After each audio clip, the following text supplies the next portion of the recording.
望成個澳門個海景大平層，單價只需要19,000蚊，帶埋精裝修，仲係現樓，比最高個價錢已經腰斬咗。曾經4萬幾嘅，而家只要19,000蚊，帶埋精裝修。咁我哋樓下呢，就係我哋個情侶路，前方500米就係我哋個港珠澳大橋人工島，左邊係可以望到我哋個港珠澳大橋嘅。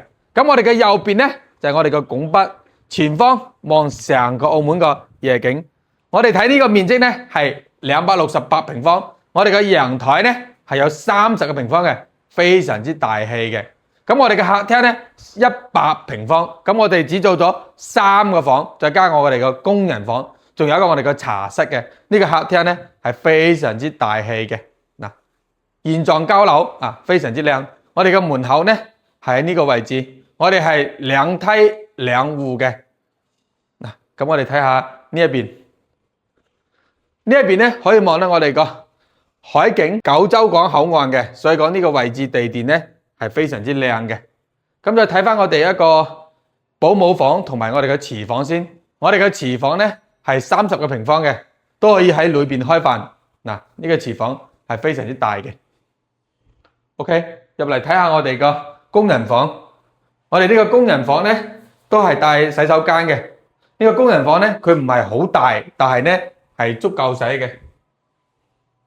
OK， 跟住邊個睇翻我哋個休息區，19,000蚊260幾平方。咁我哋最細面積咧有一個252平方嘅，仲最大嘅咧係330平方左右嘅。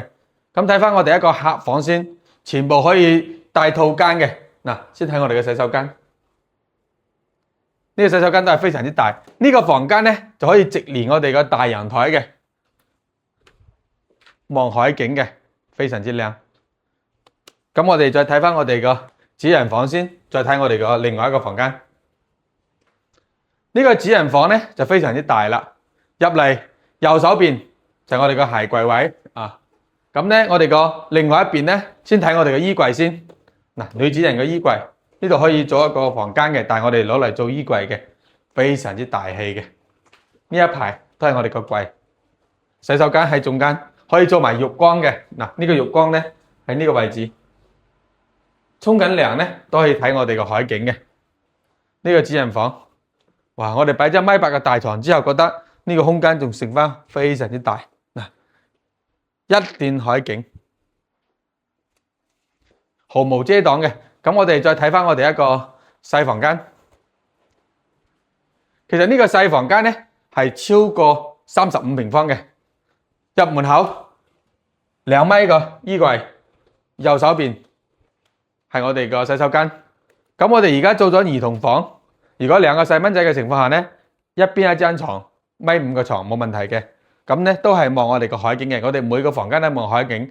咁如果大家睇緊大平層嘅呢，可以關注下呢個項目啊，因為佢價錢方面平咗一半。第二呢係精裝現樓，第三呢。關口，我哋真正翻到廣州條口岸同埋拱北口岸，真正10分鐘以內嘅，真係非常之近嘅。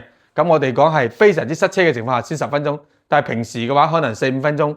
咁我哋再嚟睇下呢個海邊。咁平時如果你喺樓下逛下街啊，去樓下睇下啲環境啊，各方面嘅話就係非常之方便啦。咁我哋如果話去逛超市啊、商場啊，咁我哋周邊呢，全部係大型超市、大型商場嘅，生活就非常之方便。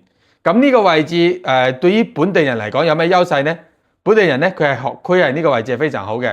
咁如果作為香港、澳門客呢，同埋外國啲客人呢，咁就係地理位置啦，望成個澳門啦。如果係澳門呢咁個大平層呢，總價起碼要去到2000萬。